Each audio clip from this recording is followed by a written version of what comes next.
கொடைக்கானலில் மாணவிகள் விடுதியில் இரவு உணவை சாப்பிட்டு 30க்கும் மேற்பட்டோர் வாந்தி மயக்கம் ஏற்பட்டு மருத்துவமனையில் அனுமதிக்கப்பட்டுள்ளதால் பரபரப்பு ஏற்பட்டுள்ளது. திண்டுக்கல் மாவட்டம் கொடைக்கானலில் உள்ள அட்டுவம்பட்டியில் மகளிர் பல்கலைக்கழகத்திற்கு சொந்தமான பிற்படுத்தப்பட்டோர் மாணவிகள் தங்கும் விடுதி செயல்பட்டு வருகிறது. இங்கு தங்கி படித்து வரும் மாணவிகள் வழக்கம் போல் நேற்று இரவு உணவு உண்டுள்ளனர். இன்று காலையில் 30க்கும் மேற்பட்ட மாணவிகளுக்கு வாந்தி மயக்கம் ஏற்பட்டதால் பரபரப்பு ஏற்பட்டது. உடனடியாக 108 ஆம்புலன்ஸ் மூலம் கொடைக்கானல் அரசு மருத்துவமனையில் பாதிக்கப்பட்ட மாணவிகள் சேர்க்கப்பட்டு சிகிச்சை பெற்று வருகின்றனர். விடுதியில் தரமற்ற உணவுகளை வழங்குவதாக சக மாணவிகள் குற்றம் சாட்டியுள்ளனர். பொண்ணுங்களுக்கு எல்லாத்துக்குமே ஃபுட் பாய்சன் ஆயிடுச்சு சார். சாப்பாடு காலையில் வச்சதை ஆஃப்டர்நூன் கொடுக்குறாங்க, அப்படின்னா ஆஃப்டர்நூன் வச்சதை நைட்டுக்கு கொடுக்குறாங்க.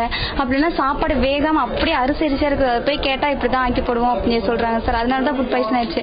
ஒரு பொண்ணுக்கு நேற்றே ரொம்ப முடியாம கான்சியஸ் இல்லாமல் இங்கே தான் நேற்று நைட்டு 11 மணிக்கு கொண்டு வந்து ட்ரிப்பு போட்டு போனதுக்கப்புறம் காலையில் 7 பொண்ணுங்களுக்கு முடியல, இன்னும் நிறைய பொண்ணுங்களுக்கு முடியல. அவங்களாம் பரவாயில்ல, எங்களுக்கு இன்னைக்கு எக்ஸாம் இருக்குன்னு சொல்லிட்டு காலேஜுக்கு போயிட்டாங்க.